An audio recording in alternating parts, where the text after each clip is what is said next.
مرحبا، أهلا وسهلا فيكم. اليوم رجعت لكم بوصفة فروج البروستد، طريقة ناجحة 100%.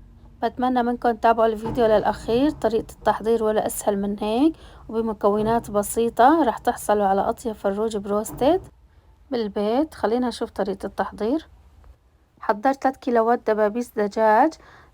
طبعا فيكم تحطوا دجاجة كاملة أو فخاد أو هيك دبابيس مثل ما أنا حطيت.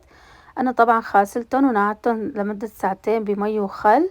بعد الغسيل هلا مثل ما نكون شايفين النقع بيساعدنا هيك على اللحمة تكون طرية، شايفين بهالشكل. كمان بمساعدة السكينة أنا بحاول هيك بساوي هيك فتحات صغيرة بالدبابيس مشان لحتى يستووا من جوا.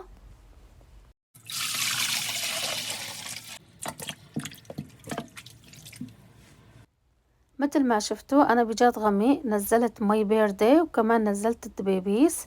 هلأ هون راح أضيف عليهم 2.5 معلقة من الملح ومعلقتين مليانين من الفلفل الحمراء الناعمة، وكمان عندي الصويا صوص تقريبا راح أضيف نص كاسة، وكمان راح أضيف ربع كاسة من الخل التفاح أو أي نوع خل عندكم. راح أحرك المكونات كلهم مع بعضهم على السوا. راح أرفعهم على جهة تاني وراح أنزل نفس المي فوق الفروج. راح أتركهم ليلة كاملة بالبراد. الخطوة هاي مهمة كتير لحتى تعطينا طراوة للفروج مثل ما قلنا، لحتى الفروج يستوي هيك من جوا أثناء القلي. بعد مرور ليلة كاملة هون تاني يوم طبعا لازم نحط نحن طنجرة كبيرة شوي وغميقة ونكتر الزيت لحتى ناخد هيك قلي ممتاز للفروج البروستد. طبعا انا اول شي قليت البطاطا، حطيت وجبة بطاطا، وهون شايفين طالعت الفروج من البراد، شايفين شلون هيك شكل اللحمة. هلا هون انا عندي طحين، بس طحين حطيت رشة ملح وهيك حركت شوي الطحين والملح مع بعضهم، وكمان بجداد صغير مثل ما كنتم شايفين حاطة مي باردة ومكعبات من التلج. هلا هون هيك بشيل الدبابيس الفروج بحطهم فوق الطحين بحركهم على السوا.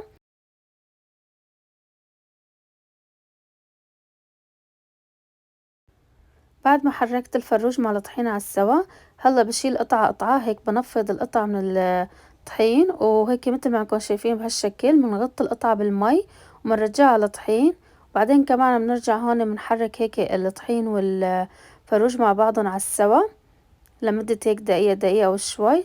بعدين بنرجع بننفض هيك حبة الفروج، شايفين بصير بهالشكل معنا، شايفين هالشكل ما شاء الله. وهيك جهزت هاي الوجبة من البطاطا، شايفين هاللون ما شاء الله. هلا أنا رح أرفع البطاطا عن الزيت بصينية. تحت البطاطا والفروج بنحط مصفاية. طبعا أنا بعد ما برفع البطاطا بستنى كمان على الزيت هيك شغلة دقيقتين 3 لحتى يحمى على السوا. بعدين بنزل قطع الفروج هيك بهالشكل. بالبداية طبعا لازم يكون حرارة الغاز يكون أعلى درجة. بس نزلنا قطع الفروج بعدين بنستنى شغلة دقيقة دقيقتين، بعدين بننزل حرارة. بنترك الوجبة بتاخد معنا تقريبا مدة 15 دقيقة الوجبة لحتى ناخد هيك هاللون الحلو.